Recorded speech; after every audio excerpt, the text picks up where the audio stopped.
Imagine standing at the threshold of a woman's soul, not as an observer, but as something far more dangerous, as a presence that will either awaken or destroy what lies within. In this moment, you are not merely a man entering a physical space. You are a force colliding with an ancient, invisible architecture that predates language itself. Every woman carries within her a sacred chamber, a psychological temple built from 10,000 years of feminine consciousness. And when you step inside, whether through intimacy, vulnerability, or simple presence, you trigger something that cannot be undone. She feels it immediately, not in her mind, but in a place far deeper, where instinct and archetype merge into a single, overwhelming sensation. What really happens inside a woman when a man truly enters her life? Not just physically, but emotionally, spiritually, energetically. What invisible forces are at play in that union? Carl Jung believed that such encounters are never accidental. They are the movements of unconscious archetypes, the eternal dance between the masculine and the feminine, the animus and the anima, seeking wholeness through one another. Every relationship in this sense becomes a mirror through which we rediscover the parts of ourselves that we have forgotten or denied. Before we dive deeper, take a moment to support this journey. Subscribe to the channel, leave your like, share your thoughts in the comments, and let this community of seekers continue to grow. Because today, we are going to uncover something profound. What a woman truly feels when she allows a man not just into her body, but into the deepest chambers of her soul.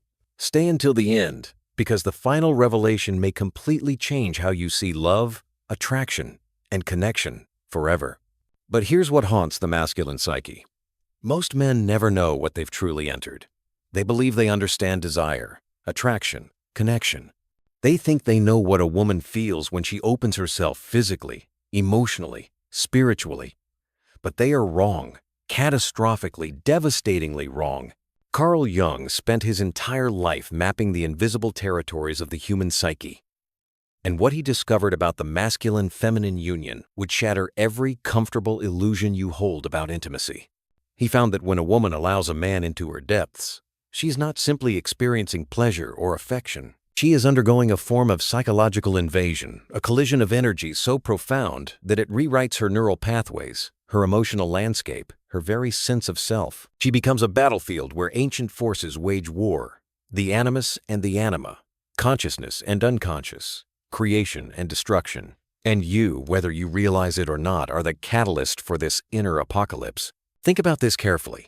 Why do some encounters leave women transformed, awakened, almost luminous with a new kind of aliveness, while others leave them hollow, fragmented, sensing they've been violated in ways that have nothing to do with physical harm?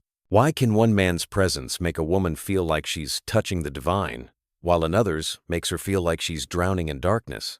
The difference isn't charm, it isn't technique, it isn't even love. It's something far more primal and far more dangerous. It's the level of consciousness you bring to the threshold of her being. Jung discovered that every woman contains within her psyche an image of the masculine, the animus, an inner man who represents logic, direction, power, and transcendence. This inner masculine is not just a psychological construct. It is a living force, an archetype that shapes how she perceives reality, makes decisions, and understands her place in the world. When you enter her life, your presence either harmonizes with this inner masculine or shatters it. If you arrive fragmented, unconscious, driven by unexamined shadows and hollow desires, her animus rebels. Her psyche senses the dissonance. She feels not met, but invaded, not seen, but consumed. Her body may respond with pleasure, but her soul recoils in silent horror because something essential has been violated, the sacred contract between masculine consciousness and feminine receptivity. But when you arrive whole, when you've done the brutal work of facing your own shadows, integrating your own feminine, confronting the parts of yourself you'd rather deny, something miraculous occurs. Her animus recognizes you, not as a stranger, but as a mirror. In that recognition, she feels something that transcends every romantic fantasy our culture has fed you. She feels safe enough to dissolve, safe enough to let the boundaries of her ego soften, safe enough to experience what Jung called the conjunctio, the sacred marriage of opposites within the soul. Yet here's the paradox that will haunt you. The deeper a woman opens, the more dangerous the encounter becomes, because in that openness, she is not just receiving you. She is receiving every fragment of unconsciousness you carry, every unhealed wound, every repressed rage, every denied fear. Your shadow enters her psyche like a virus. And if you haven't confronted it yourself, she will be forced to metabolize your darkness. This is why women intuitively withdraw from men who seem perfect on the surface. Their unconscious detects what the conscious mind cannot. The presence of unintegrated shadow masquerading as strength. So, ask yourself this, and do not answer quickly. When you stand before a woman who has opened herself to you, what exactly is entering her? Is it consciousness or unconsciousness? Presence or projection? Sacred masculine energy or the fragmented ghost of a boy who never learned to meet his own depths? Because what she feels in that moment, what truly happens inside her psyche when you enter, will determine not just the fate of your connection, but the trajectory of her soul's evolution and yours. This is not a question about romance. This is a question about responsibility, about the weight of carrying masculine energy in a world that has forgotten what true masculine consciousness means. And if you cannot answer this question with brutal honesty, then perhaps you have never truly entered a woman at all. Perhaps you've only ever stood at the threshold, mistaking the doorway for the temple itself. The tragedy of modern masculinity is not that men desire women, it is that they have forgotten how to meet them. Somewhere in the wreckage of industrialization, psychological disconnection, and the commodification of intimacy, men lost access to the ancient knowledge that once made the masculine-feminine union sacred. Jung saw this crisis unfolding in his consulting room, patient after patient, century after century. Men who could conquer empires but couldn't face their own emotions. Women who could create life but felt perpetually unseen. The problem, he realized, was not a lack of love. It was a catastrophic failure of consciousness. Here's what most men don't understand. When you approach a woman without having integrated your own anima, your inner feminine, the seat of emotion, intuition, vulnerability, you are not approaching her as a whole human being. You are approaching her as a fragment. Jung warned that a man who has not met his own depths cannot possibly meet a woman's. He will project onto her everything he has denied in himself. His need for emotional connection, his hunger for meaning, his terror of vulnerability. She becomes not a person, but a screen onto which he projects the disowned parts of his psyche. And she feels this immediately. Her body knows it before her mind can articulate it. She senses that she is being used as a vessel for his unconscious needs rather than being seen as a sovereign being. This is the hidden wound at the heart of masculine-feminine relating, projection masquerading as connection.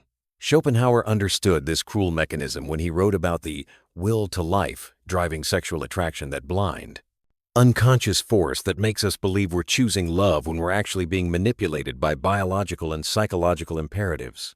We don't comprehend. Nietzsche took it further, recognizing that most of what we call love is actually a power dynamic, an attempt to possess and control what we fear we cannot become ourselves.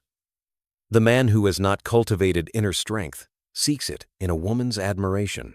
The man who has not learned to feel seeks it in a woman's emotional labor. The man who has not faced his shadow seeks to hide it in the darkness of another's unconscious acceptance. But Jung's insight cut deeper than either philosopher. He recognized that this failure of consciousness creates a double imprisonment.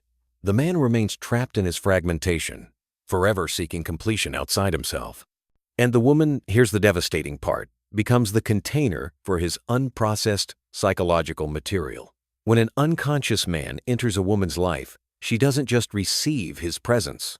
She receives his unmetabolized trauma, his denied rage, his unacknowledged fear, his disowned shame. Her psyche, naturally receptive and deeply empathic, absorbs these energies like a sponge absorbing poison. She may not have words for what she's experiencing, but her nervous system registers the intrusion. Her animus, that inner masculine principle that should be her ally in navigating the world, becomes distorted by his unconsciousness. She begins to doubt her own judgment, question her own perceptions, feel crazy for sensing what she cannot prove. This is why so many women describe feeling drained or invaded after intimate encounters with unconscious men, even when no obvious harm occurred. Their psyches have been forced to process not only their own emotions, but also the man's unowned psychological content. Viktor Frankl wrote that the greatest human suffering comes not from pain itself, but from meaningless pain suffering that serves no purpose. When a woman opens herself to a man who brings unconsciousness rather than presence, she suffers meaninglessly. Her vulnerability becomes not a path to transcendence, but a wound that deepens with every encounter. The question that must haunt every man who claims to desire intimacy is this: have you done the work of meeting yourself, or are you asking her to do it for you?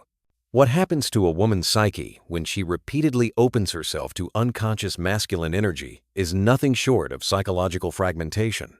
Neuroscience confirms what Jung intuited a century ago. The brain cannot distinguish between physical and emotional invasion. When a woman's nervous system detects the presence of unintegrated shadow in a man's approach, his hidden aggression, his unacknowledged neediness, his performance masking emptiness, her amygdala fires warning signals. But here's the cruelty. She has been culturally conditioned to override these signals, to dismiss her intuition as paranoia, to gaslight herself into believing that her discomfort is her problem, not his unconsciousness. Over time, this creates what psychologists call cognitive dissonance, the excruciating mental state of holding two contradictory truths simultaneously. Her body says danger, but her mind says he seems nice. Her intuition screams something is wrong. But society tells her she's being too sensitive, too demanding, too emotional. This split between instinct and conditioning doesn't just create confusion, it fractures her relationship with her own inner knowing. She begins to distrust the very instrument, her intuitive wisdom, that was designed to protect her. Jung called this the loss of soul, and it is perhaps the most devastating consequence of unconscious relating. Consider the woman who has spent years with men who project rather than perceive. Her animus, that inner masculine principle meant to give her clarity, direction, and boundaries, becomes corrupted by repeated exposure to fragmented masculine energy. She internalizes the confusion. Her inner masculine voice, instead of protecting her, begins to attack her. You're too much. You're not enough. You're the problem. This is not metaphor. This is the actual rewiring of neural pathways through repeated psychological invasion. The confirmation bias kicks in. She begins selecting evidence that confirms her unworthiness while filtering out experiences that contradict it. She becomes, in essence, an accomplice to her own diminishment. But the consequences extend far beyond individual suffering. When women absorb unconscious masculine energy generation after generation, it creates a collective wound in the feminine psyche. Anthropologist Margaret Mead observed that culture is learned behavior, passed down not through genes but through psychological imprinting. What are we imprinting when women learn that opening their depths means risking invasion? What kind of civilization emerges when the feminine learns to armor itself against the masculine rather than dance with it? We create a world where authentic intimacy becomes nearly impossible, where both men and women approach connection with such deep suspicion that they can only engage in transactional relating. Sex becomes performance. Vulnerability becomes strategy. Love becomes negotiation. Jung warned that when the sacred marriage between masculine and feminine consciousness fails at the individual level, it fails at the collective level. We see this in the epidemic of loneliness, the crisis of meaning, the rise of nihilism that Nietzsche predicted. When men cannot meet women in consciousness, and women cannot trust men with their depths, something essential dies in the human soul. We become, as Sartre described, isolated subjects trapped in our own subjectivity, forever unable to truly reach one another. The woman who has been repeatedly entered by unconsciousness doesn't just close her body, she closes her soul. And when the feminine closes, the entire culture suffocates because the feminine, in both women and men, is the gateway to depth, to feeling, to the unconscious wisdom that keeps us human. The price of unconscious relating is not just failed relationships. It is the slow death of our collective capacity for transcendence. And you, every man reading this, are either contributing to this death or rebelling against it. There is no neutral position. The path to conscious masculinity begins with a single terrifying realization. Everything you thought made you attractive to women is likely a defense mechanism against being truly seen. Your confidence might be compensating for fear. Your charm might be hiding emptiness. Your sexual prowess might be avoiding emotional intimacy. Jung's rebellion against unconscious relating demands that you strip away every performance, every strategy, every carefully constructed identity you've built to protect yourself from vulnerability. This is not self-improvement. This is psychological demolition. The first act of rebellion is brutal honesty with your own shadow. Jung insisted that you cannot meet a woman consciously until you've met the parts of yourself you've been running from. What are you afraid she'll discover if you stop performing? What rage have you buried beneath your niceness? What neediness lurks behind your independence? What shame hides under your sexual confidence? These questions cannot be answered intellectually. They require descent into memory, into feeling, into the raw, unprocessed material of your psyche that you've spent years avoiding. This is why most men never do the work. It's not that they lack intelligence or desire. It's that the journey requires them to face the thing they fear most, their own fragmentation. But here's the paradox that liberates. The moment you stop hiding your shadow, it loses its power over you. When you can look at your own fear, neediness, rage, and shame without flinching, when you can say, yes, this is also me, you complete the integration Jung called individuation. You become whole, not by eliminating your darkness, but by bringing it into consciousness. And the instant you achieve this, something miraculous happens in your relating. You stop projecting. You stop seeking in women what you refuse to cultivate in yourself. You stop demanding that they complete you, heal you, save you from your own emptiness. The second rebellion is reclaiming your anima, your inner feminine. This is perhaps the most radical act available to modern men because it requires embracing everything patriarchal conditioning taught you to despise: receptivity, vulnerability, emotional depth, intuitive knowing. Jung observed that men who reject their anima become rigid, disconnected, incapable of true intimacy. They can penetrate a woman's body but never her soul because they haven't developed the feminine capacity within themselves to receive, to feel, to surrender to something larger than ego. Integrating the anima doesn't make you less masculine. It makes you completely masculine, strong enough to be soft, powerful enough to be vulnerable, conscious enough to meet a woman's depths because you've already met your own. History provides the map.